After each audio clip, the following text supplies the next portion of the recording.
자비로우신 주님, 간밤에 저희에게 쉼을 주신 것을 감사드리오며 새날 새 아침을 주심을 감사드리옵니다.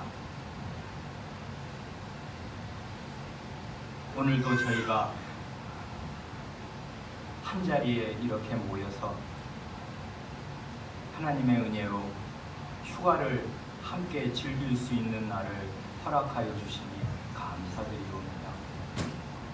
성신님으로 저희의 마음을 인도하시고 주장하시며 붙들어 주셔서 오늘 하루도 하나님 아버지를 참되게 사랑하고 저희 가까이 두신 형제 자매를 자기 자신보다 더 높게 더 낮게 여기며 형제 자매를 존중하고 사랑하는 가운데 주님께서 복 주시고 약속하신 영원한 생명의 일단을 이 땅에서부터 조금 맛볼 수 있게 하여 주시기를 구하옵니다. 많은 사람이 한자리에 함께 어울려 활동하고 교제를 나누니 주님께서 저희 어린 사람부터 저희 노년에 이르기까지 저희의 약한 몸, 약한 마음을 다 붙들어 주셔서 다치지 않고 주님의 보호 가운데 좋은 휴식을 만끽할 수 있도록 은혜를 베풀어 주시기를 구하옵니다. 우리 구주 예수님의 이름으로 기도하옵니다. 아멘. 우리가 어제 시편 133편 형제가 연합하여 동거함이 어찌 그리 선하고 아름다우고 거기서 여호와께서 복을 명하셨나니 곧 영생이로다 하신 말씀 잠시 경건회 때 생각하였습니다. 그런데 그 성도의 그 교제, 형제 연합하여 동거함은 이제 수평적인 차원이 있고 수직적인 차원이 있다는 거 아니에요. 형제의 이 성도의 사귐, 형제의 연합은 주로 이게 동급으로 이루어지는 수평적인 거라면 사실 이런 성도의 교제와 형제의 연합은 위로부터 하나님이 내려주시는 것이다. 수직적인 차원이 있어서 하나님이 내려주셔서 그걸 받아 누리는 것으로 성경은 말하니까 이 성도의 교제에도 이 수평적인 차원이 있고 수직적인 차원이 있습니다. 그런데 같은 이 성도의 교제라 할 때에도 수평적인 차원이 있고 또 수직적인 차원이 또 있습니다. 그건 어떤 거냐면 이 같은 동시대의 형제 자매들, 이 같은 이 시대에서 한 교회에서 지내는 성도들끼리의 사귐이 있는가 하면 시대를 건너서요, 앞시대, 뒤시대 성도들과 나누는 사귐도 성도의 교제입니다. 이런 걸 우리 어린 사람들은 굉장히 어려운 한자어로 하면 같은 시대끼리 나누는 것을 통시적이라고 하고요. 공통된다 해서 그 공통될 통자를 써서 통시적이라고 하고요. 싱크로니, 통시적인 이런 이제 공시적인 이런 이제 같은 시대를 이렇게 나누는, 같은 시대에서 사귀는 사귐이 있다면 통시적인, 이 말하자면 이 시대를 넘어서 나누는 사귐도 있습니다. 그건 왜 그러냐면 우리가 하이델베르크 유료문답을 따라 고백하는 대로 교회란 무엇인가 할 때 하나님의 아드님께서 인류 역사의 처음부터 마지막까지 모든 인류 가운데 영생을 위하여 선택하신 교회를 자기를 위하여 불러 모으시기 때문에 그런데요. 그러니까 교회는요, 같은 한 시대만 있는 것이 아니고 앞시대가 있고 뒤시대가 있어서 역사의 처음부터 마지막까지 쭉 끊어지지 않고 이어지는 거잖아요. 그 교회 안에 속해 있음으로 해서 나누게 되는 귀한 성도의 교제가 있는데 그 중에 하나가 전 시대의 성도들과 사귀는 것입니다. 그건 뭐 말로 사귈 수는 없죠. 서로 얼굴을 볼 수가 없으니까. 이 성경을 읽는다고 할 때 성경은 당연히 하나님의 말씀이니까 이걸 읽음으로써 우리는 하나님 아버지와 사귐을 나누는 게 되는데, 이 성경 속에 구름같이 우리를 둘러싼 허다한 증인들, 앞선 사람들의 이야기가 그 속에 들어있고요. 그들이 믿음으로 살았던 것이 들어있어서 그걸 우리가 잘 읽으면 그분들의 믿음을 나누게 되고 그분들에게 배우게 되고 그분들과 사귀게 됩니다. 이런 게 성경에서 그 정당하게 말하는 성도의 교제의 한 면입니다. 그러니까 우리 성도의 교제는 깊고 넓어요. 그 공시적인, 아까 제가 그 단어를 잘못 말씀드렸는데, 같은 시대에서 나누는 교제를 공통되다 할 때 공시적인 교제라 한다면, 그 세대를 넘어서 앞선 시대, 뒷시대와 나누는 교제를 통시적인 교제라고 할 수 있습니다. 싱크로닉, 다이아크로닉, 이게 말하자면 세대를 넘어서도 이렇게 교제를 한단 말이에요. 그래, 우리가 오늘 하려는 것이 성도의 교제의 일환인데, 전 시대 사람들의 그 믿음의 자취를 잘 살피면 그게 앞 시대 사람과 믿음을 서로 나누는 성도의 교제가 됩니다. 그래, 이런 중요한 교제도 있습니다. 그래, 주로 그런 것은 아마도 책을 통해서 배우게 됩니다. 앞선 사람이 그 남긴 믿음의 글들이 있고요. 그걸 잘 읽으면 그게 그 사람의 삶과 믿음이 그 속에 녹아 있어서 그런 것들을 우리가 잘 섭취할 때 우리 성도의 사귐에서 유익을 얻게 되고 우리의 믿음에 큰 도움을 받게 됩니다. 이런 방식으로 하나님께서 다양한 방식으로 우리를 붙들어 주시면서 이 성도의 교제 안에서 우리를 양육해 가십니다. 그리고 우리가 그 2년 전인 2017년에 종교개혁, 그때가 마침 500주년 아니었습니까? 그래, 500주년 종교개혁 기념 그 500주년을 맞으면서 그 여름 수양회 때 우리가 루터 선생의 그리스도인의 자유를 함께 읽었습니다. 그리고 지난 해에는 그 다음 세대에 속한 우리 칼빈 선생의 그 생애와 교훈을 우리가 살피려고 그분의 전기에 해당하는 이 사람 좋은 칼빈을 함께 읽었고, 그 중에 특별히 그 칼빈 선생이 적은 기독교 강요의 내용이 어떤 것이었는가를 이제 살펴보기도 하였습니다. 오늘은 이제 올해는 이 책, 하이델베르크에서 온 세 사람과 기도 드브레, 이 책을 함께 이제 우리가 읽었는데요. 이 주요 인물, 이 책의 주인공들에 해당하는 주요 인물들을 보면 이분들이 우리가 지지난해에 읽었던 루터와 칼빈의 제자라고 할 수 있습니다. 그 제자 그룹들이에요. 여기에 나오는 이 주인공들이.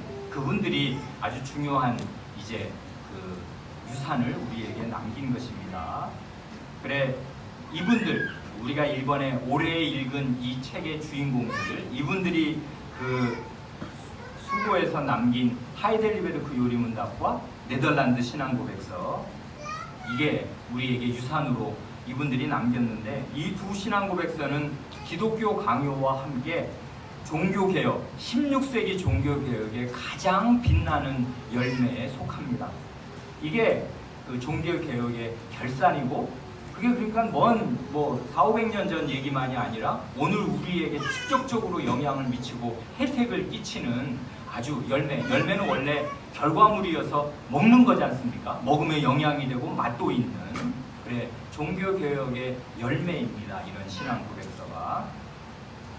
그래, 우리 교우분들과 함께, 우리 교우분들 덕분에 저도 과거에 10년 전에 읽었던 그리스도인의 자유, 그리고 이 사람 존 칼빈, 그리고 이 하이델베르크에서 온 세 사람과 기도 드브레, 이 책을 다시 읽게 되어서 대단히 다시 배우고 유익을 누렸고요.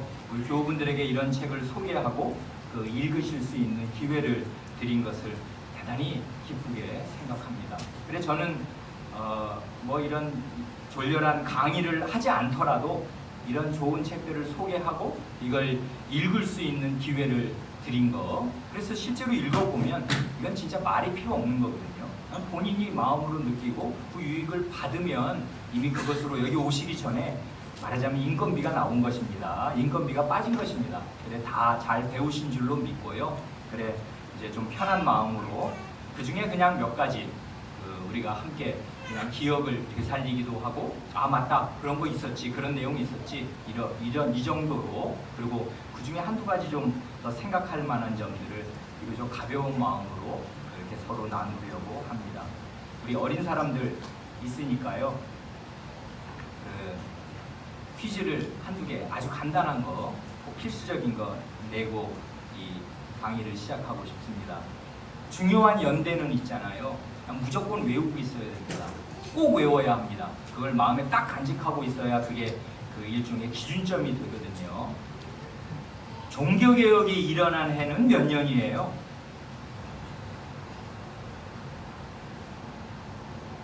아주 무거운 침묵이 쫙 흐릅니다. 이러면 이게 대충 제가 대략 난감해집니다. 종교개혁이 일어난 해가 몇 년인지 재작년이 500주년이었는데 그걸 모를 수가요. 뺄셈이 잘 안 되는 사람도 있습니다. 1517년 아니에요. 1517년 10월 31일 날 이제 이 루터 선생이 비텐베르크 성교회에 95개조 논제를 붙이면서 이제 종교개혁이 시작됐다고 역사에서는 평가합니다. 1517년. 그래서 500년 더해서 2017년이 그 500주년, 2년 전이 500주년이고 지금은 2주년 될 거 아니에요. 이제 10월 되면. 그래, 1517년은 알고 계시면 아주 좋습니다. 그거보다 더 중요한 일이 있습니다. 우리가 그렇게 애송하고 사랑하는 하이델베르크 요리문답 몇 년에 나왔어요? 그거 역시 책 읽은 보람들이 있으셔서 그런지 대답이 막 그냥 막 나옵니다. 뭐 형진이는 틀리는 대답이라도 열심히 합니다. 이런 사람이 나중에 잘 됩니다. 적극적이니까요. 하이델베르크 요리문답은 이걸 우리가 딱 외우고 있으면 좋습니다. 1563년입니다. 지금부터 몇 년 전이에요? 456년이에요. 이런 걸 뭐 구체적으로 다 기억하기 어려우니까 대략 450년 전 책입니다. 1563년. 그러면 함께 우리가 이번에 읽은 네덜란드 신앙고백서는 몇 년이에요? 이건 아마 어렵지만 2년 전입니다. 하이델베르크 요리문답보다 2년 전. 그러니까 1561년입니다. 그러니까 이거 한번 생각해 보시라고요. 종교개혁이 1517년에 일어났는데 그 뒤로 약 50년, 4년 빠지는 50년, 46년이 지나서 요 하이델베르크 요리문답 그리고 44년쯤 지났을 때 말하자면 한 세대 반, 한 세대를 30년 잡으면 말이에요. 종교개혁의 횃불이 올라간 뒤로 한 세대 반쯤 지났을 때 40년가량 지났을 때 요 두 중요한 신앙고백서 네덜란드 신앙고백서가 1561년에 그리고 하이델베르크 요리문답이 1563년에 나왔더라 그것입니다. 그러니까 이제 루터 선생과 칼빈 선생이 부지런히 가르쳤습니다. 30년, 40년을 부지런히 가르친 말하자면 결과물이 이렇게 한 세대 건너서 두 세대가 가기 전에 나온 것인데요. 이 종교개혁에 그러니까 루터와 칼빈 선생의 사역의 열매입니다. 이것이 그렇게 해서 요 1560년대에 아주 걸출한 그리고 오늘 우리에게까지 그 단물을 그 영양가를 그냥 계속 공급하여 주는 이거 아마 거의 이 효과는요 400~500년을 그 역사를 견디면 그런 걸 고전이라고 하지 않습니까? 고전의 반열에 오르면 그 다음부터는 그 효과가 계속 지속되는 것입니다. 그래 우리가 우리 자녀에게 이제 마음으로 이거 정말 귀중한 거다. 너 이거를 꼭 마음에 품고 이걸 애송하고 살면 인생길에서 그릇되지 않는다 하는 게 하나님 말씀 물려주고 신앙고백서를 물려주는데 잘 두고 읽어라 하고 벽장에 넣어두면 그게 유산이 되지 못하고요. 쓰일 수 있도록 입에 넣어주고 마음에 넣어주어서 그러려면 부모가 이걸 즐기고 살고 그렇게 하면서 정말 우리 부모는 하이델베르크 요리문답을 늘 애송하던 사람이었다. 이게 자식들의 머릿속에 인이 박히도록 그렇게 해서 우리가 이 신앙고백을 물려주고 죽을 수 있다면 우리 인생은 결코 헛되지 않고 이 성도의 교제의 흐름 속에 내 생애도 거기 들어가 있을 것입니다. 그래 우리가 자녀들과 함께 이걸 고백하고 즐기고 이러는 것이 우리가 할 일 중에 하나가 됩니다. 그 중요한 신앙 고백이 456년 전에 1163년에 나왔다 그것입니다. 그래 정말 우리 교회, 우리 한마음 교회는 이 하이델베르크 유리문답을 배운 교회이고요. 그리고 바로 얼마 전까지는 매주일 성경 공부 시간에 한 문답씩 우리가 정말 암송하기도 하였었습니다. 이게 정말 그러니까 우리 교회의 신앙 고백이고 우리의 입에 붙은 우리의 신앙 고백입니다. 그러니 이 하이델베르크 유리문답의 가치를 헤아릴 수 있을까? 이거 마음에 이거 가치가 뭐 얼마다, 뭐 몇 억이다, 몇십억이다 이렇게 뭐 계산이 되십니까? 이게 450년 동안 지난 세월 동안 얼마나 많은 전 세계 개혁교회 신자들에게 준 위로가 얼마큼이며 오늘 우리에게 주는 도움이 얼마나 큰가 정말 우리는 다 헤아릴 수 없을 것입니다. 그런데요, 이 책 하이델베르크에서 온 세 사람, 이 책은 두 부분으로 되어 있잖아요. 아시는 대로 두 책의 묶음집입니다. 첫 책은 하이델베르크에서 온 세 사람이고 그 두 번째 책은 영광스러운 이단자 귀도두불의 이야기, 이렇게 이제 한 110페이지, 50페이지 이렇게 나뉘어 있으니까 두 책인데 앞책 하이델베르크에서 온 세 사람,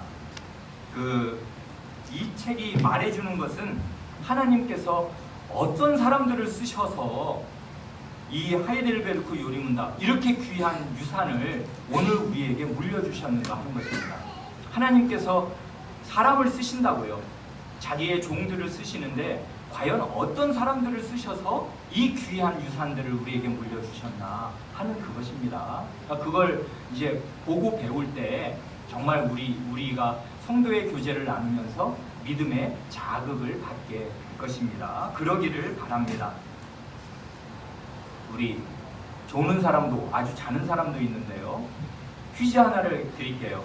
하이델베르크에서 온 세 사람 있잖아요. 누구누구 마음속에 딱 떠오르실 텐데 퀴즈는 이것입니다. 그 세 사람 중에 가장 먼저 하이델베르크에 온 사람은 세 사람 중에 누구일까요? 하는 것입니다. 누구일까요? 예. 네, 얘기해 보세요. 아니요. 이 세 사람 있잖아. 세 사람. 오토 하일리는 이 세 사람에 속한 사람은 아니잖아요. 책을 엄청 많이 읽었습니다. 원래 이게 지식이 넘치면은 막 다른 대답도 할 수 있단 말이에요. 누구예요? 예? 예, 그렇죠. 뭐 그냥 막 굉장히 활발합니다. 이게 예배 시간에도 이러면 얼마나 좋을까요? 이 예배 시간이 살아있어야 돼요. 우리 아이들이 그냥 뭐 틀려도 좋습니다. 대답을 한 게 잘한 것이에요. 틀려도 상관없습니다. 틀리면서 배우거든요. 제가 신학교에서 제일 잘 배운 것 중에 하나가 틀리면서 배우는 것입니다. 이상하게 맞춘 거는요, 감흥이 없어서 그냥 지나가는데요. 틀린 건 엄청 가슴이 쓰리거든요. 그러면서 그냥 가슴에 확 새겨집니다. 그러면 배우는 거예요. 그래, 시험에서 틀리고 점수가 깎이고 맞다 그거였지 할 때 쏙 배우거든요. 그러니까 틀려도 상관없습니다. 프리드리 3세입니다. 요 세 하이델베르크에 온 세 사람, 요 주인공 세 사람 중에 가장 먼저 이 하이델베르크 성에 온 사람은 프리드리 3세 아니에요. 이분은 독일의 선제후입니다. 선제후라는 말은 선거권이 있는 제후다 그거잖아요. 선거권이라는 거는 황제를 뽑을 수 있는 선거권을 말하는 거잖아요. 거기 황제라 하면 신성 로마 제국의 황제를 말하는 거잖아요. 신성 로마 제국이라 하면 로마 제국인데 과거에 있었던 그 진짜 로마, 예수님 시대의 그 로마 제국을 우리가 이어서 우리도 로마 제국처럼 한다. 근데 우리는 그렇게 예수님 안 믿었던, 예수님을 십자가에 못 박았던 그런 로마 제국 아니고 그리스도를 믿는 거룩한 로마 제국이다 해서 독일 사람들이 900년대 이래로 960년서부터 1800년대까지의 독일 그 제국을 가리켜서 신성 로마 제국이라고 합니다. 그러니까 신성 로마 제국의 황제라 하면 사실은 이게 그냥 우리가 간단하게 한마디로 하면 독일 왕을 말하는 거예요. 그런데 이제 그걸 그 과거의 로마 제국이요. 그러나 그리스도를 믿는 거룩한 로마 제국이다. 그래서 이제 독일을 신성 로마 제국이라고 하고 거기에 전역을 다스리는, 왜냐하면 거기는 지금의 일종의 우리나라 군처럼요. 독일이 그냥 어마어마한 그 여러 나라들, 제후국들로 쪼개져 있었어요. 그 세력이 큰 혹은 세력이 작은 여러 제후들이 나뉘어 있는 중에 이 사람들을 다 통화해서 전체를 다스리는 전체 황제를 투표로 뽑았어요. 근데 그 투표로 뽑는 그 선거권을 가진 사람이 7사람입니다. 그러니까 그 사람들은 여러 제후국들 중에서도 더 중요하고 말하자면 더 세력이 있는, 그러니까 독일에서 그 7제후는 7제후 중에 3사람은 주교, 대주교거든요. 그러니까 말하자면 추기경이라고 해요. 추기경.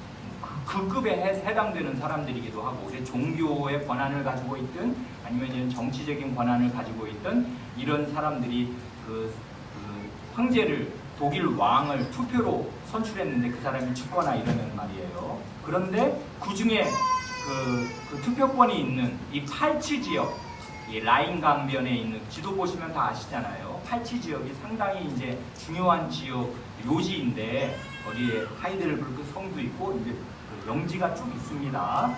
그 팔치 지역의 제후에게 이 선거권이, 투표를 해서 황제를 뽑을 수 있는 선거권이 주어졌습니다. 그래 이 프리드리 3세가 이제 그 전임자가 그 서거함으로 말미암아서 그걸 이제 가장 거기 근접한 그 사람이어서 이 선제후가 되어서 여기 하이델베르크 성에 오는데, 그때 그 사람, 그분의 나이가 44살이었습니다.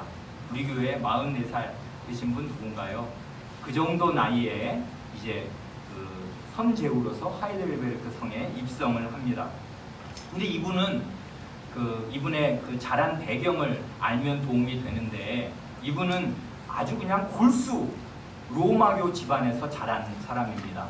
아버지가 이제 제후란 말이에요. 그러니까 일종의 왕자로 자랐는데 아버지가 로마교를 아주 그냥 골수로 지지하는, 얼마나 그 로마교를 제대로 믿었는지는 알 수 없으나 정치적으로는 로마교를 엄청 지지하는, 그래 실제로 이 프리드리 3세의 누이가 5명인데 누나나 여동생 말이에요. 그 5사람이 수녀가 됐다는 거 아니에요. 그러니까 이건 이 집안은 완전히 이거는 이제 로마교 그 집안입니다. 그 공주들을 그냥 수녀로 만드는, 그러면 결혼 안 하는 거 아닙니까? 평생 혼자 살게 할 만큼 이 골수 로마교 집안에서 자랐습니다. 그리고 이제 어렸을 때 교육을 시키려고요. 이제 그 대주교, 뭐 추기경이나 아니면 이제 그때 그 악명 높은 그때 신성 로마 제국 황제가 카를 5세아니에요. 이 카를 5세의 그 궁정에 유학을 보내거든요. 그런데 이 유학을 가서 이 로마교를 그렇게 떠받드는 이 스페인 왕이었는데, 그때 사실은 카를 5세가 이 사람 궁정에 가가지고 이렇게 사는 꼬라지를 보니, 이건 정말 여러분 어린 사람들은 주색잡기라는 말 잘 모를 거예요. 술과 여자, 날이면 날마다 술 퍼마시고 여자들과 즐기고, 신하들은 그 떡고물이 떨어질까봐 뇌물을 갖다 바치면 어떤 벼슬을 주고, 벼슬을 주면 그걸 가지고 이제 더 많이 물고 먹고, 이러는 일들을 이 어린 소년이 궁정에서 보고 환멸을 느끼게 됩니다. 그러니까 이 프리드리 3세는 이게 10몇 살 때, 소년 때요, 정신이 발랐던 사람인가 봐요. 그래 그런 걸 보고 야 나도 저렇게 되고 싶다, 정말 재밌겠다 이렇게 생각한 게 아니라, 저게 뭐냐, 어떻게 황제라는 사람이 어떻게 그렇게 높은 사람들이 저러고 사냐 하고서 그런 걸 굉장히 싫어하고 나쁘게 생각을 했습니다. 그래서 나는 어떻게 살아야 될 건가, 그리고 로마교 이건 좀 아닌 것 같다. 그래서 이 사람이 10몇 살 때 말이에요, 그 당시 유명한 그 개혁자를 몰래 찾아가서 만나기도 하고, 그러니까 이 사람은 10대 중반에, 그러니까 아마 중학생쯤 되었을 때 이미 그 자기 신앙적인 자기 정체성에 대해서 진지하게 고민하면서 로마교 이건 아니다. 그런데 영향을 끼친 사람들이 그 부패하게 방탕하게 산 로마교 그 황제 로마교 신자들이었습니다. 그런 사람들의 그런 걸 보고 난 저렇게는 살지 말아야겠다는 생각을 몇몇 살 때 한 것입니다. 그래 쭉 그렇게 그런 문제의식과 고민을 가지고 이 청소년기를 보냅니다. 그런데 이분이 아주 결정적인 인생에서 중요한 전기를 맞게 됩니다.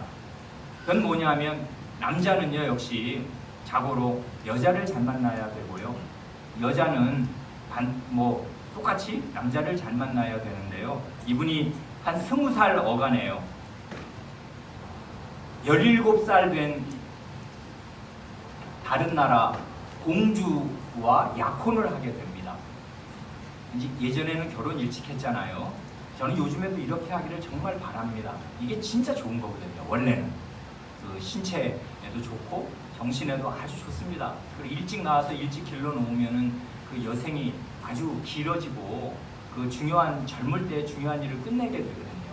그런데 요즘은 아주 이 거꾸로 가잖아요. 만혼, 늦게 결혼하는 풍조. 20살 때 어간에 그 배우자를 만나는데 그 배우자 될 사람이 결혼 조건을 딱 하나 내건 게 뭐예요? 여러 가지 있지만 매일 성경을 읽을 것, 그리고 루터 선생의 글을 진지하게 연구할 것, 요걸 조건으로 내걸었습니다. 그런데 그 공주가 진짜 마음에 들었는 모양이죠. 그러니까 이 진지하던 이분이 진지 모드 아니에요. 진지한 분이 그 자기랑 결혼해야 할 자기가 마음을 준 그 여성이 하는 조건을 그냥 결혼하고 싶으니까 보통 남자들은 되게 그러잖아요. 여자 마음을 살려고 그냥 해줄게 다 해줄게 말로만, 그리고 결혼하면은 싹 바꾸는 그런 일들이 많은데 이분은 진지한 분이었던가 봐요. 그래서 실제로 결혼하기 전에 그 결혼할 여성의 그 결혼 조건을 듣고서 그렇게 하기로 그렇게 했습니다.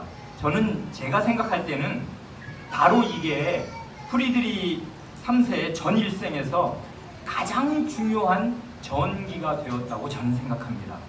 뭐냐 하면 자기 눈으로 성경을 펴서 읽은 것, 이거예요.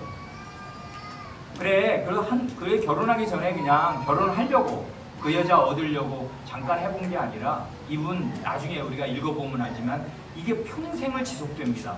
평생을 자기 눈으로 성경을 아주 굉장히 열심히 꾸준히 읽습니다. 그래 여기에서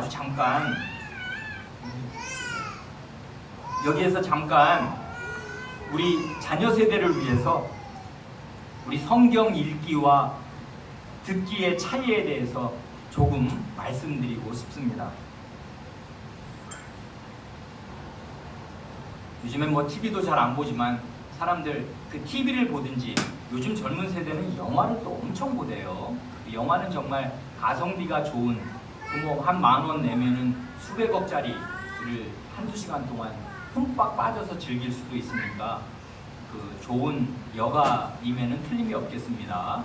영화를 보든지 아니면 주로는 왜 핸드폰으로 유튜브를 많이들 보지 않습니까? 그렇게 될 때 재밌잖아요. 그러니까 정말 정신이 거기 쏙 빠져가지고 보는 동안에 몰입이 되면 이렇게 생각할 수가 있습니다. 우리의 뇌가 굉장히 활성화된다고 생각할 수가 있는데요. TV를 보거나 영화를 볼 때 정반대입니다. 뇌는요 굉장히 수동적이 됩니다.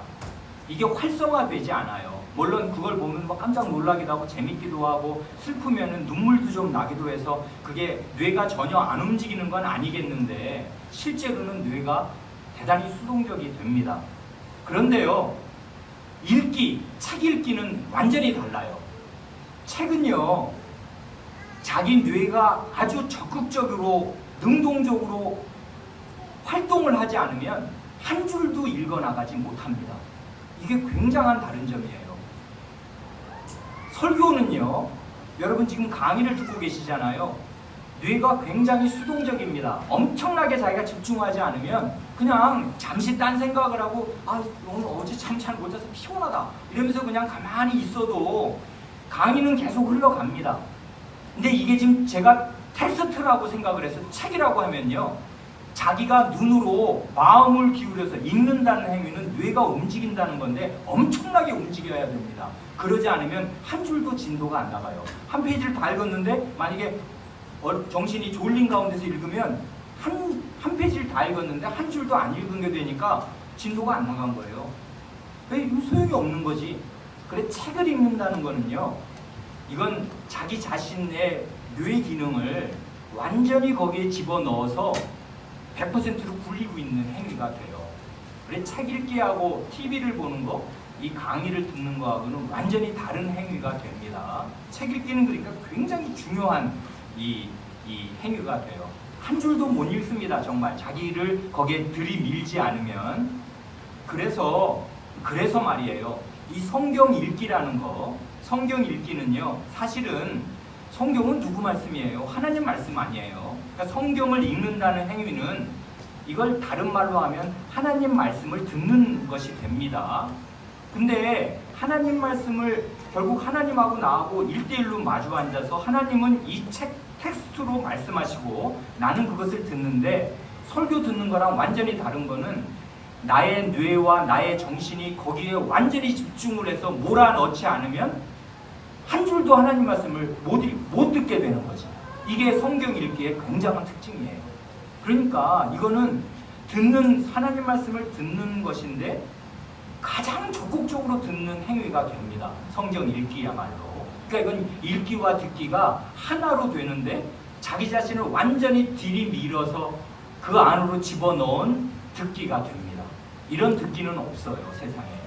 그래서 이 성경을 읽는 것이야말로 하나님 말씀을 가장 잘 듣는 행위가 된다고요.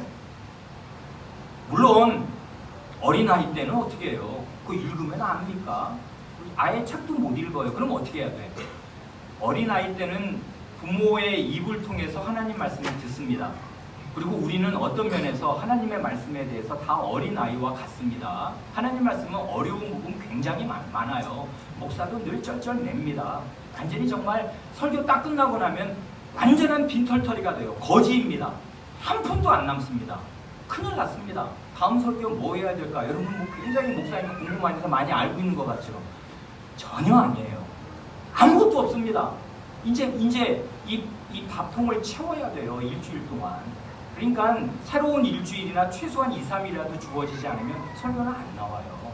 그러니까 아무것도 모른다고 사실은. 그러니까 팁다 봐야 돼요, 그거를. 그러니까 읽어야 된단 말입니다. 그런데 이런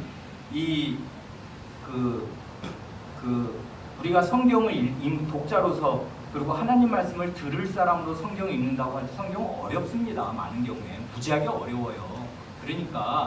그러니까 우리는 죽는 날까지 어렸을 때는 부모의 입에서 전해주는 하나님 말씀, 그리고 우리는 다 성경의 어린아이로서 죽는 날까지 목사의 입을 통해서 듣는 하나님 말씀이 꼭 필요할 것입니다. 그래야 정말 중요한 거, 덜 중요한 거, 그리고 원래 그 말씀의 뜻이 무언가를 더 살깊게 알게 될 것이 틀림이 없어요. 그러니까 부모에게, 어린 사람에게 부모의 도움이 절대적으로 필요하듯이 모든 교인에게는 목사의 설교가 절대적으로 필요합니다. 그러나 육신적으로나 영적으로 자라게 되면요, 반드시 자기 눈으로 성경을 읽으면서 읽기의 방식으로 하나님 말씀을 들어야 돼요. 바른 강서를 듣는 것이 굉장히 중요하지만, 1차적으로 중요하지만 거기서 멈추면 어떻게 되냐면 듣기만 해서는 결코 그 사람이 자라야 할 대로 자라지 못하게 됩니다. 그러면 그 결핍이 늘 쌓여있게 돼요, 자기 안에. 왜 그러냐면은 굉장히 뇌가 수동적으로 듣기만 했거든요. 그 듣는 것 전혀 소화 안 됩니다, 여러분. 목사의 강서를 여러분이 몇 %나 이해할 것 같습니까? 그거 소화 잘 못해요. 자기의 듣는 역량을 길러놔야 아는 만큼 들린다고요. 근데 역량을 길리려면 어떻게 해야 돼? 자기 눈으로 그 성경을 이제 어느 만큼 컸으면 말이에요, 자기 눈으로 성경을 읽으면서 아까 같이 적극적인 자기를 들이미는 방식으로 한 줄도 이해가 안 가거나 전혀 모르면은 한 줄도 모르는 것도 책도 읽을 수 있습니다. 이건 진짜 무슨 말인지 모르겠네. 이게 뭐지 하면서라도 읽어야 돼요. 그렇게 물음표라도 남기면서 자기 눈으로 이걸 내가 모르고 있다, 이건 되게 어렵네, 앞만 봐도 모르겠네 하는 물음표를 남기면서라도 자기 정신을 그렇게 성경 안으로 밀어 넣어야 그런 상태에서 설교를 들으면 바로 그게 그거였어? 하고서 쏙쏙 그때 자기가 잘하게 됩니다. 그러니까 읽기 없이 가십니다. 나는 목사가 되기 전부터 제 가진 가장 중요한 문제의식이 이거였거든요. 저는 굉장히 좋은 설교, 제가 평생 바랄 수 없는 최고의 설교라고 생각하는, 그렇게 믿어 의심치 않는 좋은 설교를 25년을 듣고 자란 사람입니다. 25살부터 50살 때까지 저는 제가 최고라고 믿어 의심치 않는 설교를 늘 들었으나 그런 교회에서 자랐는데요. 그게요, 소용이 없는 것이 아닙니다만은 큰 소용이 있는 것도 아니에요. 교인들이 성경을 안 읽고 설교에 취해 있으면요, 잘해야 할 만큼 잘하지 못합니다. 그래서 저는 목사가 되기 전부터 제 마음에 그 가장 중요한 문제의식은, 나는 목사가 돼서 나의 회중을 만나면 반드시 이 회중과 함께 죽는 날까지 하나님 말씀을 매일 매주 성실하게 읽는다. 이게 저의 목표의 모든 목표입니다. 그래, 자기 눈으로 성경을 읽어서 자기 귀로 하나님 말씀을 들을 줄 아는 사람, 그릇을 키워놓는 사람, 목사로부터 독립하는 사람, 이런 사람을 기르지 않으면 이 모든 설교라는 게 사실은 물거품이 됩니다. 그래, 이걸 우리가 보시면 알아요. 이 프리드리 3세의 일생에서 제 마음을 가장 주요하게 울린 것은 그것입니다. 당시에, 이 예를 들겠습니다. 당시에 아주 뜨거운 감자가 성찬교리인 거 다 아시잖아요. 이걸 책 읽으면, 그리고 우리가 그 당시 시대 배경을 알면 이건 모를 수가 없어요. 이게 정말 뜨거운 전쟁이 일어납니다. 정말 성찬에 관한 문제로. 그리고 이것에 관해서 굉장히 아주 뜨거운 논쟁이 정말 치열하게 벌어집니다. 근데 이 성찬 그래서 이제 이 책에 보시면 아시는 대로 하이델베르크 성에 이 양반이 프리드리 3세가 왔지 않습니까? 거기 그때 이미 기존에 있던 궁정 설교자, 아까 우리 강민이가 말한 오토 하일리 시대 때 멜라니톤 선생이 추천을 해서 왔던 그 궁정 설교자가 있잖아요. 그 사람이 헤슈시우스라는 사람, 그 사람이 강성 루터파거든요. 그 사람하고 또 찌빙글리의 성찬에 관한 거를, 성찬서를 믿는 그 사람 밑에서 일하는, 그의 부제라고 해도 되고 우린 집사라고 옮겼는데, 옛날 카톨릭 옛날 로마교의 직급에 부제라고 있어요. 뭐 집사라고 해도 좋습니다. 그런 사람이 이제 신부를 도우면서 이 미사를 집전하는데 돕는 그런 사람들이거든요. 그게 일종의 직분이 되는데, 그 사람하고 성찬성에서 싸우지 않습니까? 막 진짜 이 성찬을 지금 행해서 집행하고 나눠줘야 되는데, 그 앞에 집행을 맡은 목사와 그 집사가 성찬상에서 막, 예를 들면 멱살을 잡고 싸우면은 그게 무슨 성찬이 되겠으며 교인들 마음이 얼마나 불안하겠습니까? 근데 그렇게 될 만큼 이게 굉장히 뜨거운 감자고요. 나라 대 나라끼리 이게 결코 화해할 수 없는 싸움으로 이 논쟁이 계속 번지고 있었습니다. 그 당시 전 유럽은 그 화채설이 꽉 잡고 있는 거고요. 그게 대세입니다. 뭐 90%라고 해도 좋을 겁니다, 아마. 그러고 나서 이 루터 선생이 말하는 공제설이 또 굉장한 세력을 가지고, 여긴 독일 아니에요. 독일 전체를 이제 그 루터 선생의 말하자면 공제설이 꽉 쥐고 있단 말입니다. 그리고 루터 선생이 이제 갔어요. 가고 나서는 그 다음에 강경한 사람들이, 루터의 추종자들이 나오면서 이 성찬설을 이게 금과 옥조로 붙들고, 여기서 한 치만 벗어나면 그건 이단이라고 생각합니다. 그래, 칼빈파 이단이라고 그럽니다. 이러는 때에 이 프리드리 3세가, 이 사람이 그러니까 거의 한 20살 때부터 지금 44살이니까 24년을 성경을 읽어온 거 아니에요, 말하자면. 성실하게 성경을 읽었습니다. 이 사람이 일부러요, 지금 문제가 된 거는 성찬에 관한 이게 정말 올바른 교리가 뭐야, 이게 문제인데, 이걸 알려면 칼빈 선생은 뭐라고 말했어, 찌빙글리는 뭐라고 말했어. 그때 책들이 이제 다 인쇄술이 발달한 막 왕성한 그 시대라 계속 책들이 오고 가고, 이건 궁정이고 이 사람은 재우니까 다 구해볼 수 있고 옵니다. 이게 다 책을 다 헌정을 하니까. 그런데 안 봅니다, 일부러. 칼빈의 책, 찌빙글리의 논문 안 봐요. 안 보고 뭘 봅니까? 며칠이고 몇 주일이고 틀어박혀서 자기 눈으로 성경을 읽고 연구합니다. 우리보다 나은 거라고. 여러분 눈으로 성찬에 관한 거기 기사들을 한번 쭉 살펴보세요. 그래서 칼빈 스에게 가르친 영적 임재라는 성신으로 성찬상에 임재한다. 이거를 교리로 여러분이 성경 읽기로 붙들 수 있는가? 그걸 내가 추론할 수 있는가? 그걸 내가 확고부동하게 믿을 만한 것으로, 이건 틀려보소, 성경이 이렇게 말하는 거 맞네 하고서 알아낼 수 있는가? 한번 여러분 해보라고요.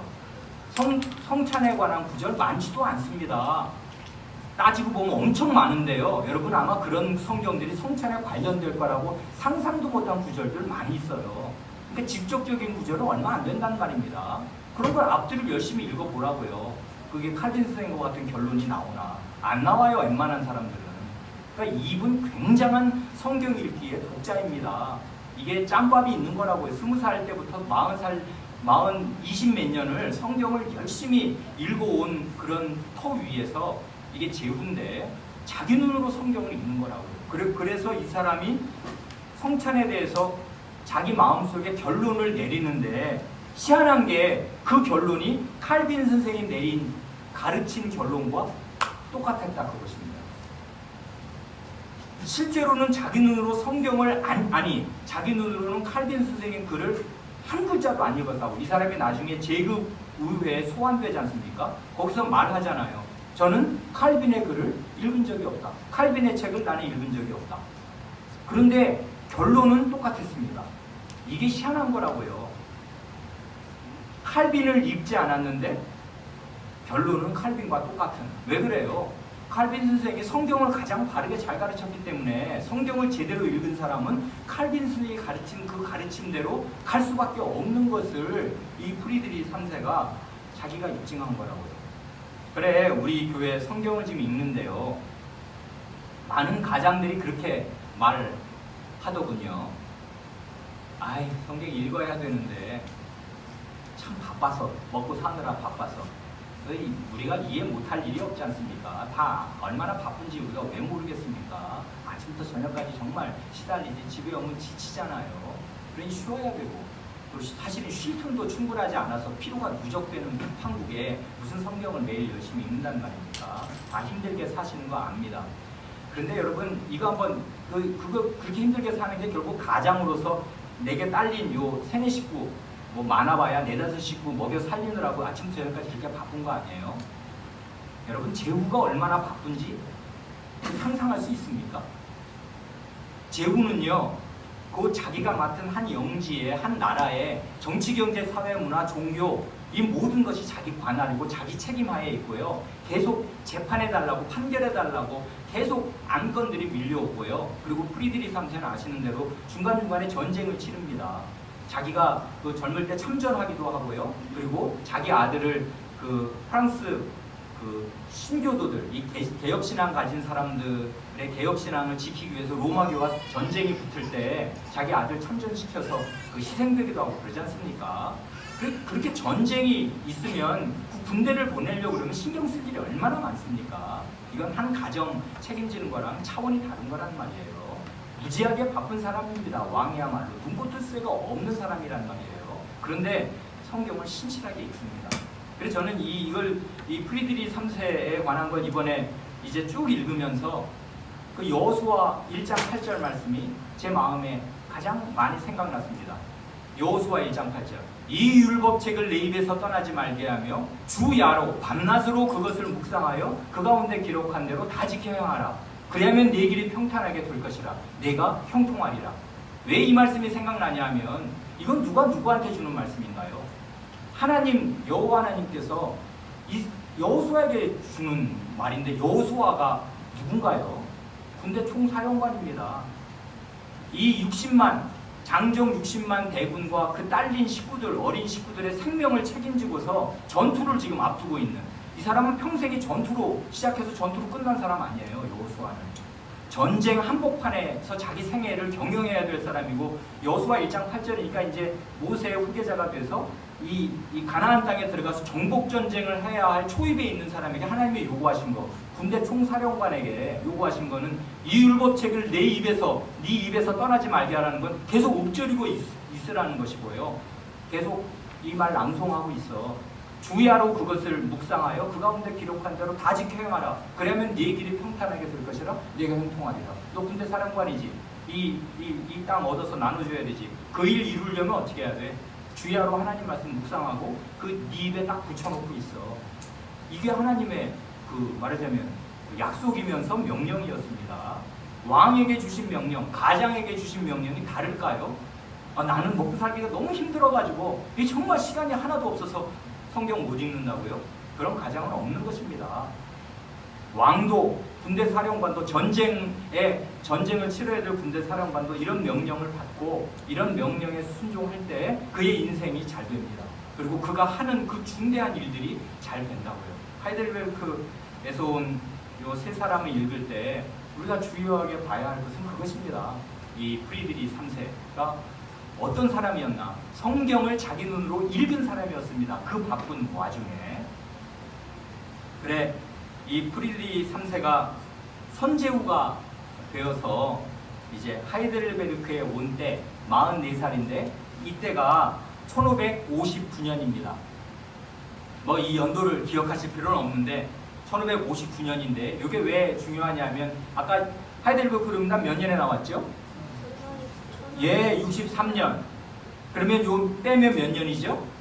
4년 전에 온 것입니다, 지금. 그러니까 1559년에 44살에 이 말하자면 이 작년에 이 남자가 선제후로서 이 성에 입성을 해서 나라를 어떻게 내가 맡은 이 선제후의 이 일을 어떻게 할까 고심하면서 원로에게 자문을 구합니다. 그 원로가 누구냐면 멜라니톤이에요.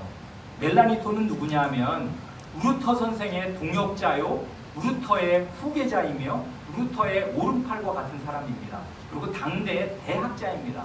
아마 그 칼빈 선생 시대에 그 전 유럽 전체에서 몇 손가락 안에 꼽힐 최고의 학자입니다. 가장 좋은 신학자 중에 한 사람이에요, 이 멜라니톤이. 그러니까 루터는 굉장히 그 탱크 같은 사람 아니었습니까? 그냥 거친 숲을 헤치고 지나가서 그 독일 숲은 정말 험하단 말이에요. 살벌한, 무시무시한. 그래서 왜 독일 그 동화들을 보면 숲은 늘 언제나 그 귀신들 같은 무서운 존재들이 사는 곳입니다. 숲이 험하기 때문에 그런 숲을 그냥 개간하는 탱크처럼 밀고 가서 그 나무들을 다 베이는 그런 이제 용기를 발휘해서 평정한 사람이라면 멜라니톤은 그 뒤를 이어서 거기 땅을 목토로 바꾼 사람이라고 할 수 있어요. 성품도 온화하면서 굉장한 학식이 있는 사람인데 왜 프리드리 3세가 이 멜라니톤에게 자문을 구하냐면 바로 이분의 고향이 하이델베르크입니다. 하이델베르크 출신이라고요, 이 멜라니톤이. 그러니까 이제 고향에 대한 굉장한 애정이 있지 않습니까? 자기 고향은 누구나 다 아끼는 거 아니에요. 그러니까 내가 당신의 고향에 여기 이성에 와서 성주가 되고 이 팔찌 영방을 다스려야 되는데 이게 개혁신앙을 가진 루터의 후예로 당대의 저명한 최고의 목사요, 최고의 신학자입니다. 그러니까 자문을 구한다고요. 내가 어떻게 하면 좋겠습니까? 오자마자 그렇게, 이건 굉장히 지혜로운 거죠. 지혜로운 사람을 찾아서 자문을 구했더니 와달라고. 근데 이 사람은 비텐베르크에서 루터의 후계자라서 할 일이 많으니까 비텐베르크에서 자기 고향 하이델베르크로 올 수 있는 형편이 못 됐습니다. 저는 못 갑니다. 폐하. 그런데 여러 가지를 권하지만 가장 중요한 골자는 학식이 있고 경건한 유능한 인재들을 여러 나라 여러 교회로부터 폐하께로 모으십시오. 그걸 권한다고요. 학식과 경건, 이것입니다. 우리 국립개신교 신학교의 그 표어가 학문과 경건이잖아요. 제대로 된 학식을 갖추자. 그런데 많이 안다고 지잘난 척을 하면 그게 학식으로 망하는 거 아니에요. 경건한 사람, 하나님을 참되게 두려워하면서도 그러나 무지한 채로 하나님을 참되게 경건함만 가지고 있으면 능력이 안 나온단 말이에요. 아는 게 없잖아요. 그렇게 되면 그 시대의 문제를 뚫고 나갈 수가 없게 돼요. 그래, 학식과 경건, 이게 그 시대의 문제를 해결하는데 굉장히 중요한 것입니다. 경건은 언제나 어느 신자에게나 필요한 거고요. 그러나 신자들 가운데 학식을 갖춘 사람들이 있단 말입니다. 학식과 경건을 겸비한 이런 인재들을 불러 모으십시오. 그렇게 자문을 해줍니다. 이 자문은 어느 시대나 필요한 굉장히 중요한 자문 아니에요. 결국은 사람이거든요. 학문과 경건을 갖춘 사람이 오느냐 있느냐 그게 관건이에요. 어느 시대나. 그런데 그런 자문을 좋은 자문을 얻고 실천합니다. 그래 59년에 왔지 않습니까? 60년에 누구를 초빙하냐면 올레비아누스를 데리고 옵니다. 올레비아누스를 원래 이 하이델베르크 대학, 여기 지혜 대학이라고 나오는 하이델베르크 대학 교수로 초빙을 했다가 이 사람은 원래 설교자로 설교를 정말 잘하는 사람이니까 나중에 궁정설교와 이 하이델베르크 성의 중심교회가 성신교회니까 성신교회 설교자의 일을 맡기지 않습니까? 그래 바로 오자마자 이듬해에 90년에 이 올레비아누스를 모셔옵니다. 그리고 그 다음에 61년에 이번에는 우르시누스를 모셔옵니다. 교수로요. 이제 이 사람은 원래 교수로 올레비아누스를 교수로 초빙했다가 이 사람은 설교자로 목사일 하라고 바꾸니까 학생 가르치고 연구하는 이런 일을 맡아서 할 사람으로 이 우르시누스를 초빙을 합니다. 그래 그게 61년 아니에요. 그러고 나서 62년에 이 우르시누스에게 그리고 이 궁정 설교자요 성신교회 설교자인 요 올레비아누스에게 우리 팔츠 영방 전체를 가르치고 지도할 요리문답을 작성하라고 제후로서 명령을 내린단 말이에요. 부탁과 명령이죠 이거는. 그래 그게 62년인데 이럴 때 우르시누스의 나이가 몇 살이냐면 28살, 올레비아누스의 나이가 몇 살이냐면 26살입니다. 30이 안 됐어요. 28, 26세 그 나이에 그러니까 우리 교회로 볼 때도 이게 굉장히 어린 나이 아니에요. 이 청년인데 이게 이 사람들이 그 젊은 시절부터 그 교육을 제대로 받고 학문과 경건, 학식과 경건을 겸비해서 일정 수준에 오른 그런 아주 좋은 인재들이었단 말입니다. 이런 사람뿐 아니고 여러 사람들을 이렇게 자기 이 하이델베르크 성으로 불러 모으는데 그 중에 우리에게 중요한 대표적인 요 인재가 요 두 사람이라 이것입니다. 그러니까 이게 지금 굉장히 바쁘게 추진되는 거예요. 오자마자 59년에 와서 이듬해 올레비아누스, 그 다음 해에 우르시누스, 그 다음 해에 이거 요리문답 작성해 주도록 부탁을 해서 결국 62년 내내 이 사람이 한 사람은 설교하느라고 또 한 사람은 학생들 대학에서 가르치느라고 애쓰는 자기 주 업무를 하는 한편으로 황제가 아니라 제후에게 명받은 요 일을 합니다. 요리문답 작성하는 일을. 그래서 그렇게 해서 1563년 1월 달에 그러니까 62년에 다 이제 거의 초고가 완성이 된 거예요. 그래서 해 넘어가자마자 이제 하이델베르크 요리문답을 출판할 수 있게 됩니다. 프리드리 3세에 대해서는 이제 시간이 되는 대로 조금 있다가 혹은 내일이라도 더 말씀드리기로 하고요. 우리가 다룰 사람들이 세 사람이 있으니까요. 그 다음 올레비아누스는 어떤 사람입니까? 모젤 강변에 있는 트리에르, 왜 라인 강이 이렇게 쭉 흐르고 라인 강변에 그 지류인 네카강이 흐르면서 네카강변에 거기 하이델베르크 성이 있지 않습니까? 라인강이 주요 강이라면 그 라인강의 한 지류로 모젤강이 중간에 이렇게 흐르는데 모젤 강변에 트리에르라는 아주 오래된 로마교 도시가 있어요. 거기에 대주교가 그 트리에르를 다스리는데요. 이 대주교가 바로 일곱 선제후 중에 한 사람입니다.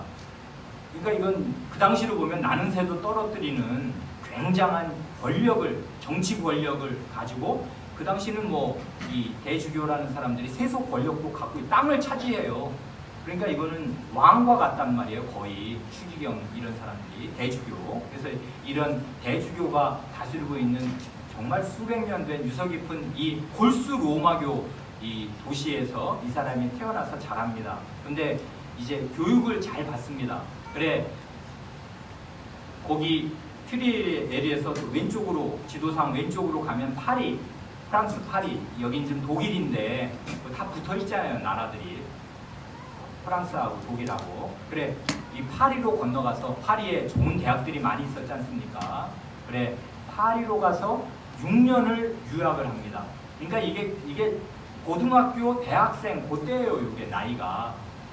그때가 굉장히 중요해요, 인생에서. 그때 놓치면 큰 인물은 못 됩니다.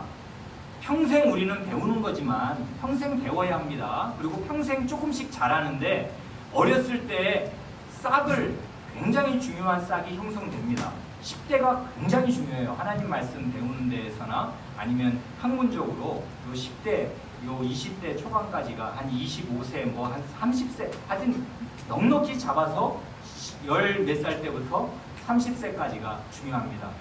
그래 그 공자 그러잖아요. 12호의 지우학하고 30에 이립하고 그거거든요.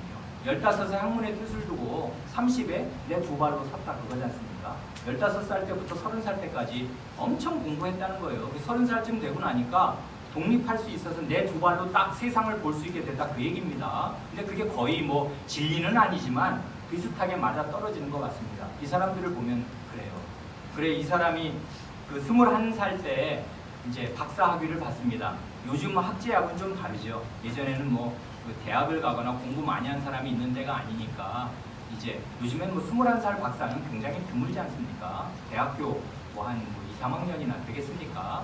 그럴 때는 박사 학위는 못 받을 텐데 옛날에는 더 일찍 받았습니다. 공부한 사람들이 적으니까요. 그래 21살 때 이 사람이 박사 학위를 받고 이미 이 파리에 유학을 하는 동안에 거기 파리에 거기는 아주 이제 그 로마교 골수 로마교도들도 거기에 있지만 동시에 개혁 신앙을 가진 칼빈 서행도 그런 영향을 받지 않습니까? 개혁 신앙을 가진 사람들이 거기 있었는데 이 사람이 그 10대 중요한 시기에 6년 유학하는 동안에 이 개혁 신앙을 받아들인다고요. 그래 개혁 신앙으로 교육을 받고 그런 사람으로 졸업을 합니다. 그러고 나서는 이제 한 2년 정도를 또 제네바에 가서 칼빈 선생의 가르침을 받습니다. 이게 아주 그러니까 결정적이지. 좋은 그 젊은 곧 중요한 때 그 막 그냥 스폰지가 물 빨아들이듯이 그 빨아들일 그때 당대 최고의 선생을 만난 것이에요. 그래 칼빈 선생을 만나서 가르침을 받고 그 칼빈 선생의 나중에 후계자가 될 베이자하고도 평생의 친구가 될 만한 교분을 맺고 그리고 또 중요한 게 쥐리로 가서 그 피터 마터 베리미글리 머미글리 영어로 읽으면 머미글리 피터 마터 베리미글리 선생에게서 배웁니다. 이 베리미글리가 이게 이분도 당대에는 칼빈 선생 못지않은 굉장히 중요한 개혁자고 굉장히 중요한 선생이고 경건한 사람이었습니다. 이분을 우린 특별히 우리 교회 얼마 전에 와서 그 설교해 주신 김진흥 목사님 안 있어요. 그분이 왜 특별하냐 하면 그분의 형님이 그분은 고신교회 분 아니에요. 고신교회 그 형님도 목사고 이분도 목사인데 형제가 둘 다 네덜란드 깜펜신학교로 유학을 가서 거기에서 베리미글리로 박사학위를 받았어요. 이런 일은 세계적으로 아마 드물 것입니다. 이 베리미글리를 한 분은 사사기로 한 분은 성찬론으로 그 베리미글리의 이면저면을 연구해서 형제가 박사학위를 받고 돌아왔단 말입니다. 그래 베리미글리에 관한하는 이 우리 교회 그때 와서 설교해 주었던 그 김진흥 목사님 형제가 세계적인 말하자면 전문가라고 할 수 있는데요. 그 베리미글리가 당대의 그 개혁자 4명 중에 한 사람으로 꼽혔다는 거 아니에요. 그런 분한테 배웁니다. 그러니까 이 올레비아누스는 젊은 시절을 정말 좋은 선생님에게 베리미글리에게 칼빈에게 그리고 그 전에 이런 이제 이 사람은 독일 사람들 아니에요. 전부 이 하이델베르크에 온 세 사람은 프리드리 3세나 올레비아누스나 우르시누스나 다 독일 사람으로서 말하자면 루터의 영적인 아들들이라고 할 수 있어요. 루터의 종교개혁의 그 40몇 년 전에 일어난 1517년에 일어난 그 종교교육의 영향을 다 받고 그 개혁신앙으로 지금 자라고 있는 사람들이니까 기본적으로는 루터의 아들이고, 그러나 이제 그 또 다른 개혁자들, 그 당대의 손꼽힐 개혁자들에게 교육을 잘 받았습니다.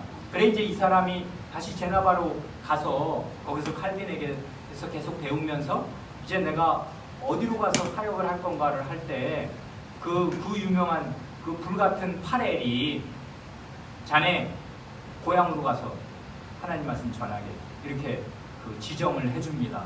그 파렐이 사실은 그 칼빈 선생의 그 임지도 정해준 사람 아니에요.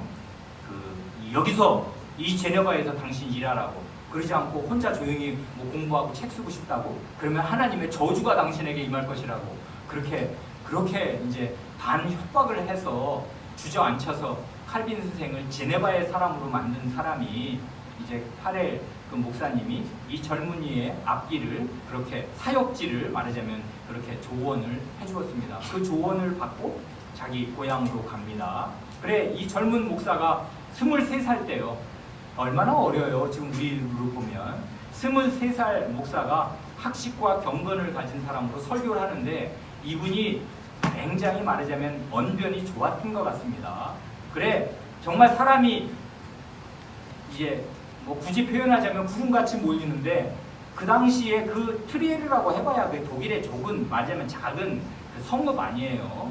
600명의 회중이 운집을 꽉 찼다는 거 아니에요. 600명 그러면 느낌 오시나요?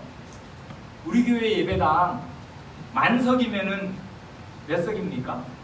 대개 한 350석쯤 된다고 들었습니다. 제가 지난 4년 전에 우리 왜 그 독립개혁 장로교회 사경회를 할 때 그때 한번 정말 제가 그때 처음으로 봤는데 만석이 된 것 같습니다. 우리 교우분들이 일부러 아래층 비워주시라고 2층부터 앉기 시작하셔서 우리 교우분들이 2층을 꽉 채우고 그 다음에 아래층이 우리 교우분들과 다른 교회 교우분들로 꽉 찬.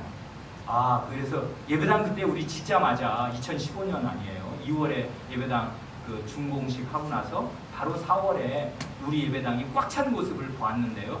그러면 350명이라고요. 약 2배. 600명이 그냥 꽉 차가지고 그러니까 그 트리에르 성읍이요. 들썩들썩 하는 것입니다. 그게 우리 의정부에서는 뭐 600명 모이는 교회라고 해봐야 뭐 의정부가 뭐 신문에도 안 날 일이겠지만은 그 당시는 이게 옛날 이게 몇 년 전이에요. 몇백 년 전 아니 450년 전이란 말입니다. 그리고 작은 도시고 그러니까요. 굉장히 이 일이 센세이션하게 됐습니다. 그래서 이 개혁신앙의 설교 그 전에 듣지 못했던 로마교회 그 까막눈과 같은 말도 안 되는 그런 말이 아닌 설교를 듣던 회중이 주님의 백성들이 그냥 목마른 사람 물 찾듯이 몰려들어서 들으니까 거기에 선제후가 있어요. 선제후라고 그 대주교가 그 성을 다스리는 그 트리에르 시를 다스리는 제후가 얼마나 눈꼴이 시겠습니까? 이 말이 안 되거든. 이게 칼빈 이단이 와가지고 설교를 해가지고 내 신민들을 다 끌어가네. 말도 안 되지. 야 설교 그만해. 딱 금지령을. 이거 왕명입니다. 이거 원래 어떤 왕명이든지 순종해야 합니다마는 그것이 하나님 말씀에 위배되는 한에는 순종 못합니다. 이게 우리의 신앙이에요. 그렇지 않은 자기의 개인적인 뭐 불이익에 관한 거나 어쩐 거나 다 왕명에 따라야 합니다. 나라의 법을 따라야 해요. 그러나 이게 신앙을 위배하라고 하나님을 믿지 말라고 바른 신앙을 좇지 말라고 그 왕명이 내려오거나 법이 내려지면 그런 법은 우리는 따를 수 없습니다.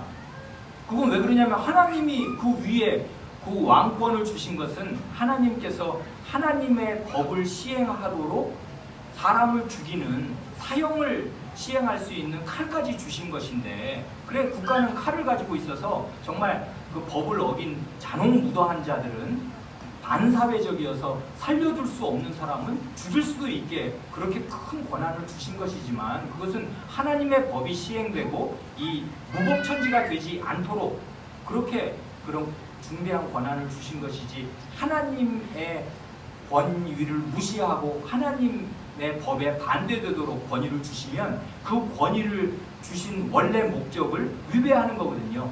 자기가 자기의 권위의 근거를 스스로 무너뜨리는 행위를 하는 게 되는 것입니다. 그러니까 그런 명령에는 복종할 수 없는 것입니다.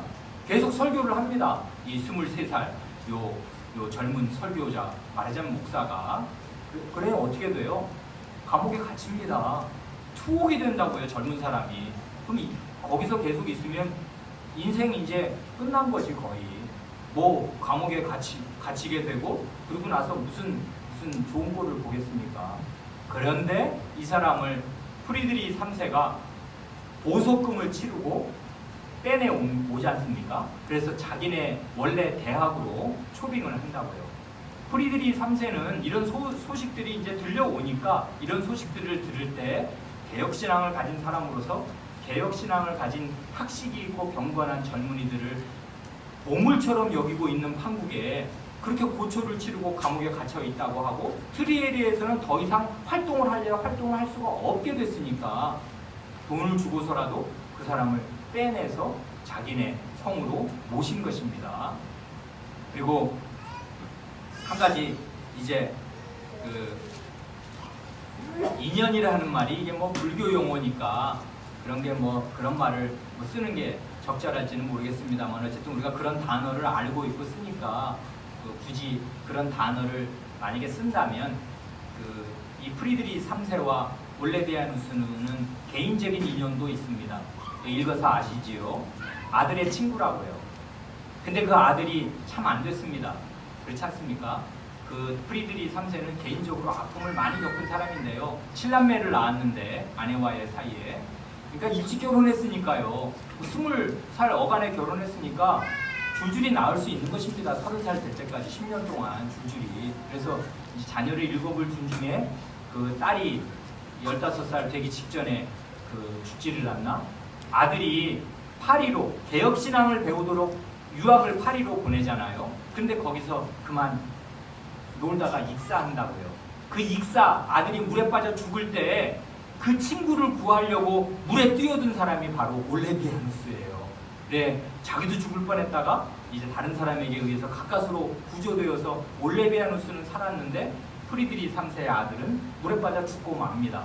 그러니 그 어린 그 아들 뭐 고등학생이나 많이 해봐야 대학생쯤 되었을 그런 때 그 아들을 잃은 부모의 슬픔 말할 수도 없지요. 그리고 또 뭐 뒤에 전사도 하고 슬픔들을 많이 당합니다.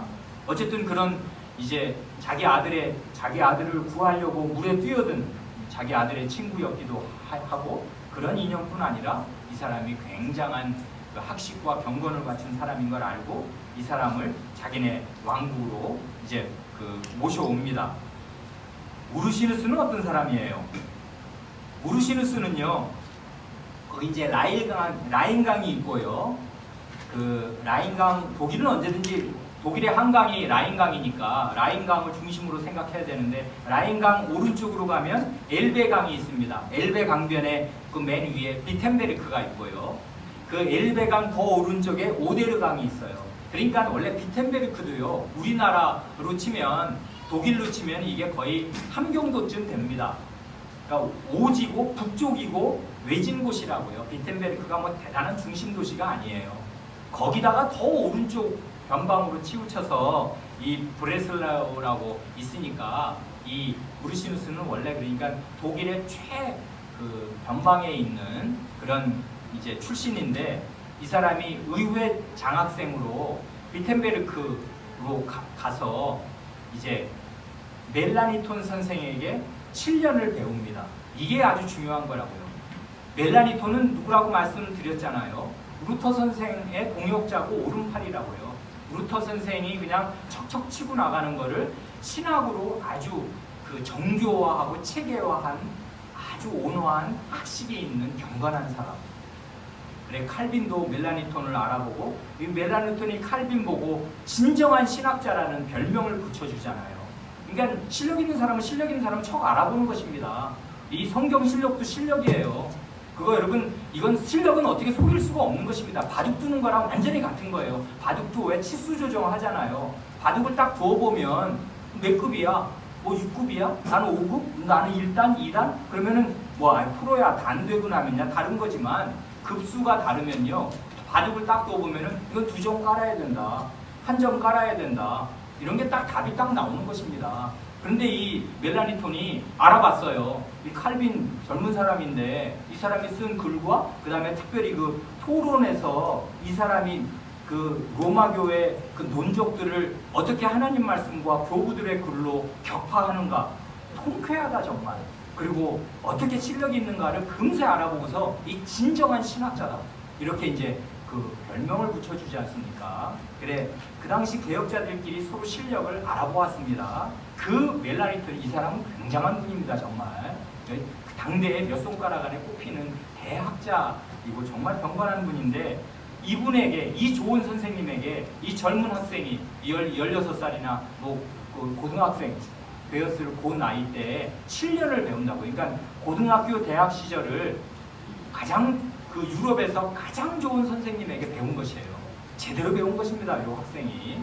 그런데 이 사람은 성격도 굉장히 아마 내성적인 사람이고, 다른 사람하고 이렇게 뭐 연루되는 걸 싫어하는 조용한 사람이었던 듯 합니다. 근데 어쨌든 이분이 그 7년 동안 멜라니톤에게 배웠습니다. 그러니까 거칠게 말해서, 이런 건 거칠게 그냥 쓱쓱 하는 말이니까 그냥 정확한 말은 아니겠으나, 올레비아누스가 칼빈의 제자라면 요 우르시누스는 넓게 보아서 루터의 제자라고 말할 수 있습니다. 전체적으로는 다 루터의 제자예요. 루터의 그 영향권 안에서 그 1517년에 그 종교개혁의 기치 아래서 자란 사람들이고요. 독일에서 나서 자랐으니까 종교개혁의 루터의 영향을 다 받은 사람들이고, 그 중에서도 특별히 이 올레비아누스는 중요한 성장기를 파리에서 개혁신앙을 접하면서 제네바에 가서 칼빈에게 배웠단 말입니다. 그리고 아까 우리가 생각한 대로 그 베르미글리 선생에게도 배우고. 그런데 이 우르시누스를 형성하는데 결정적인 역할을 한 사람은 멜라니톤이고, 멜라니톤은 결국 루터 선생의 가르침을 신학화한 사람이란 말이에요. 그러니까 결국은 멜라니톤을 통해서 루터를 제대로 배운 사람이 요 우르시누스라고 할 수가 있어요. 그러니까 우르시누스는 직접적으로는 멜라니톤의 제자요, 사실은 넓게 보면 루터의 제자라고 말해도 될 것입니다. 그런데 희한한 게 있어요. 루터의 제자인데 루터에 머물지 않게 됩니다, 이 우르시누스가. 왜 그래요? 아까 우리가 생각한 대로 하나님 말씀을 계속 연구하는 것입니다. 하나님 말씀을 본다고요. 보면 하나님 말씀이 정말 뭘 가르치냐를 계속 더 집중해서 보게 되면 더 넓은 세계, 더 깊은 세계, 더 바른 세계로 나아가게 되는 것이에요. 그래서 이분의 결론은, 우르시누스의 결론은, 아까 칼빈의 책, 찌빙글리 책 하나도 안 읽은 사람이 프리드리 이 제후가 오직 성경을 맨눈으로 읽은 끝에 칼빈의 결론과 똑같은 결론을 성찬에서 도달했듯이, 이 우르시누스도요, 하나님 말씀을 연구한 끝에 성찬에 대한 그 당대의 가장 중요한 게 화두였는데, 당대의 가장 중요한 문제를 돌파해냅니다. 어떻게 해요? 개인적인 성경 연구로 루터를 뛰어넘는다고요. 자기 아버지를 뛰어넘는 것이에요. 이게 어떻게 가능해? 가능합니다. 시편 119편의 약속이에요. 하나님의 말씀은 내 스승보다 나를 지혜롭게 한다. 그렇게 되는 것입니다. 스승이 얼마나 훌륭해도 상관없어요. 그건 사람일 뿐이라고요. 근데 하나님 말씀은 하나님의 말씀 아니에요. 이거와 내가 맞붙어서 계속 읽기의 방식으로 하나님의 말씀을 들으면 되는 사람은 됩니다. 어떻게 돼요? 스승보다 나은 자리로 가게 됩니다. 스승이 훌륭한 분인 건 틀림없으나 스승의 그 그늘, 스승의 어두운 그늘들이 있어요. 한 사람이 완벽하지 못해요. 그런 그늘들을 뛰어넘습니다. 하나님의 직접적인 가르침을 성경 읽기로 받음으로 해서 더 나아간다고요. 그래, 우르시누스가 그런 경지를 보여줍니다. 그러니까 굉장히 훌륭한 이게 사람이라고요. 이러면 진짜 이게 루터의 아들이 되는 거예요. 루터가 나중에 하나님 나라에서 이런 사람 만나면 네가 진짜 내 아들이다, 이렇게 환영할 것으로 저는 생각합니다.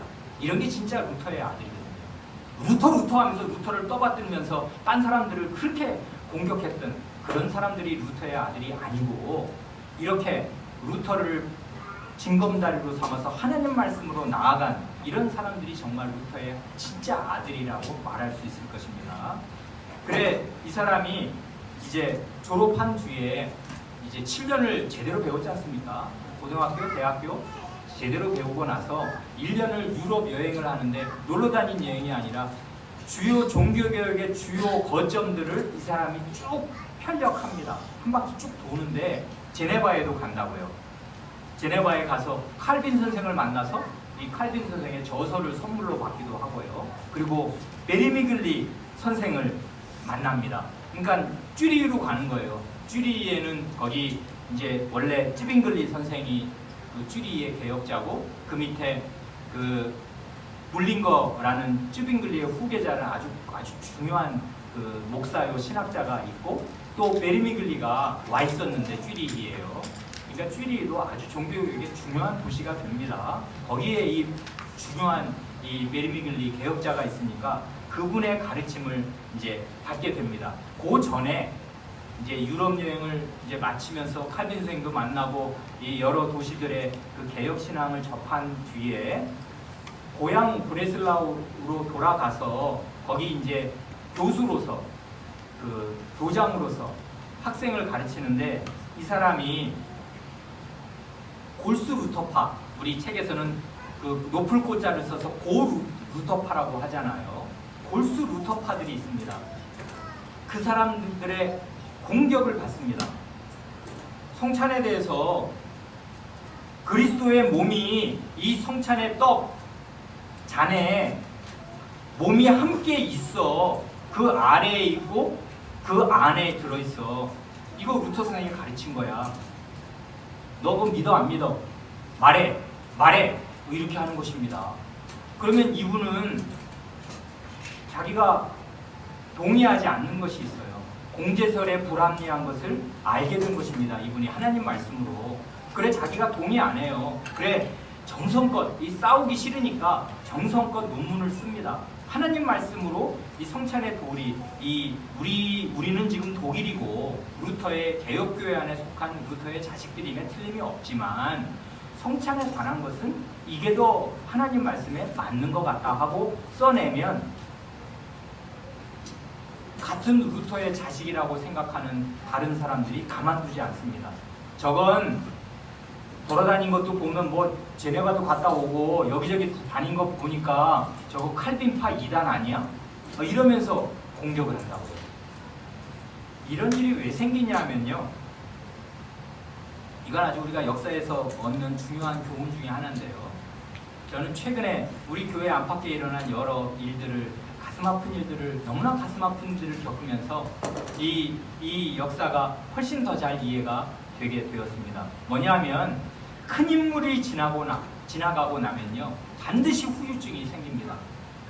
산이 높으면 골이 깊어요. 산이 높잖아요. 가장 높은 산에 가장 큰 골짜기가 있습니다. 왜 그래요? 그건 당연한 거예요.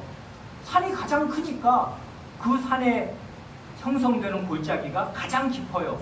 골짜기는 빛이 안 들어오잖아요. 어두컴컴합니다. 그래 큰 산 같은 거산이 이 하나님의 쓰임을 받고 지나가고 나면 그늘이 생기는데 어쩔 수가 없는데요. 어떤 그늘이 생기냐면요. 맹목적으로 그 거산을 추종하면서 자기가 그 아들이라고 주장하는 사람들이 나옵니다. 눈먼 신자들, 맹목적인 신자들이 나와요.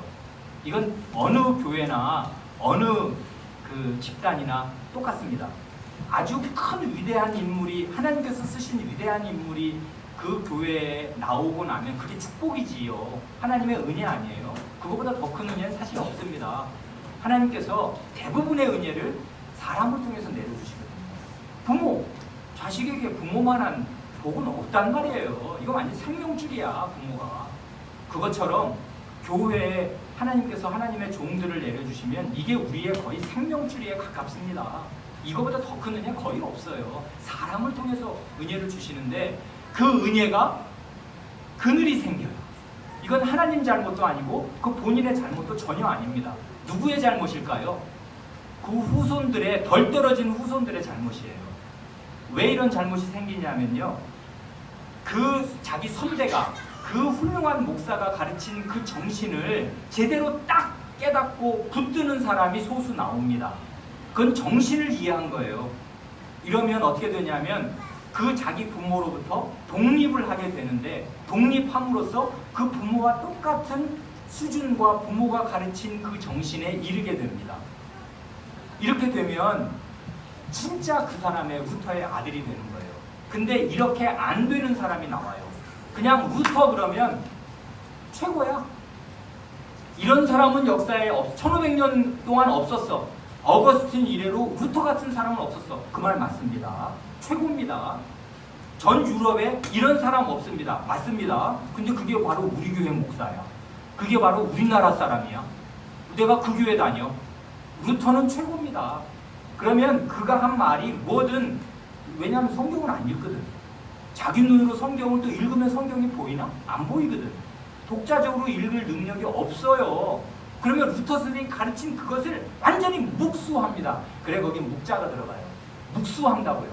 그냥 고지고대로 털끝만큼도 토치 하나 바꾸면 안 돼. 그거 바꾸면 이건 루터를 거부하는 놈이야. 이렇게 되는 것입니다. 그런 사람들이 나와요. 오늘 우리 교회연합, 또 우리의 자매 교회에 있는 교회연합이 닥친 문제가 본질은 이거와 완전히 똑같다고 저는 생각합니다. 큰 인물들이 나왔고요. 정말 한국 교회사에서 제가 한국 교회사를 다 평가할 그런 실력과 눈이 없습니다만은 제가 아는 한에서 신앙 양심으로 생각할 때 한국 교회사의 물줄기를 바꿀 만한 이 100년사에 가장 중요한 인물들이 나왔습니다. 독립개신교회에. 제가 알기로, 제가 믿는 선한 양심으로 그렇습니다. 큰 인물들이 왔다가 갔어요.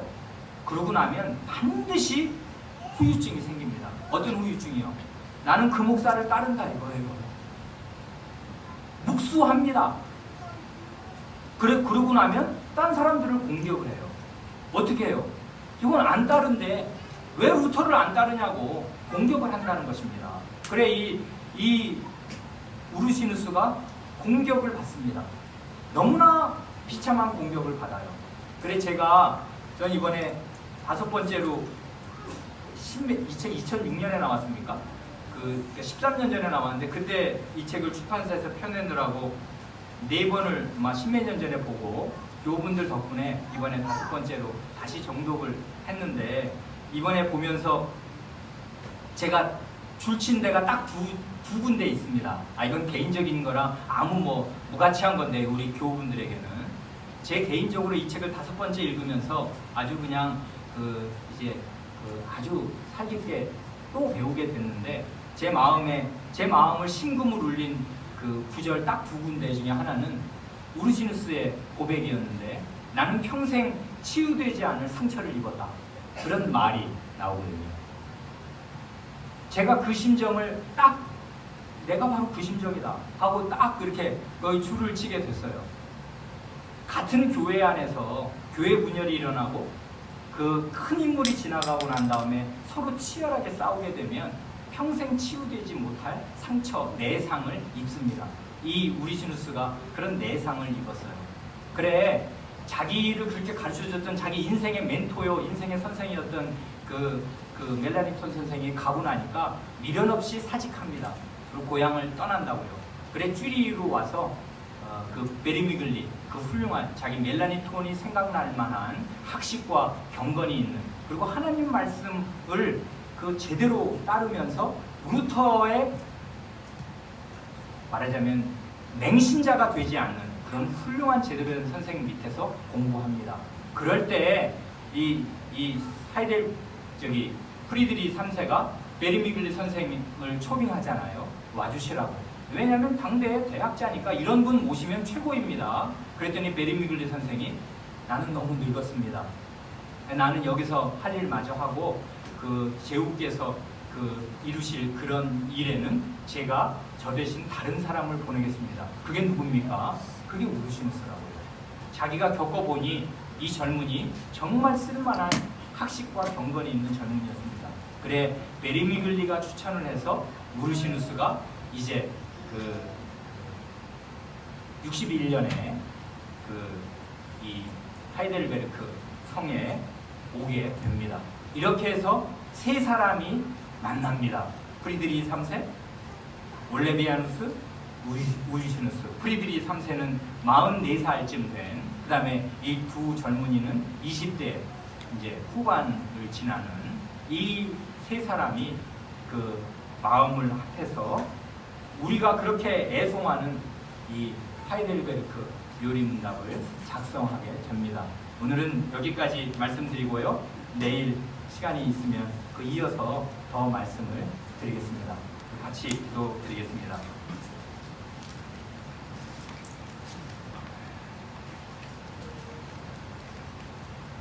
하나님 아버지, 저희가 5배로 여기고 저희 자녀들과 함께 배우고 애송하는 이 하이델베르크 요리문답이 저희에게 유산으로 주어졌을 때 이 유산을 남겨준 저희 믿음의 선조들은 누구인가를 생각하고 있사옵니다. 물론 이렇게 좋은 신앙 고백은 성신님께서 각 시대의 교회를 인도하신 결과로 주신 것이므로 성신 하나님께서 저희에게 주신 선물임에 틀림이 없사오나 성신님께서는 하늘에서 무엇을 다 만드셔서 저희에게 땅으로 떨어뜨려 주시는 것이 아니요, 각 시대마다 경건하게 하나님 말씀에 자기를 노출시키고 하나님 말씀을 읽기의 방식으로 들은 그런 경건한 사람들을 사용하셔서 이런 좋은 신앙 고백을 하게 하시고 그 결과물들을 저희에게 물려주셨사오니 저희에게 이런 경건한 신앙 고백을 남겨준 저희 믿음의 선조들의 그 자취를 살피면서 배우는 것이 있게 하시고 어떻게 살아야 할지 조금이라도 교훈을 받게 하여 주시옵소서. 우리 구주 예수님의 이름으로 기도하옵니다. 아멘. 마쳤습니다. 5분을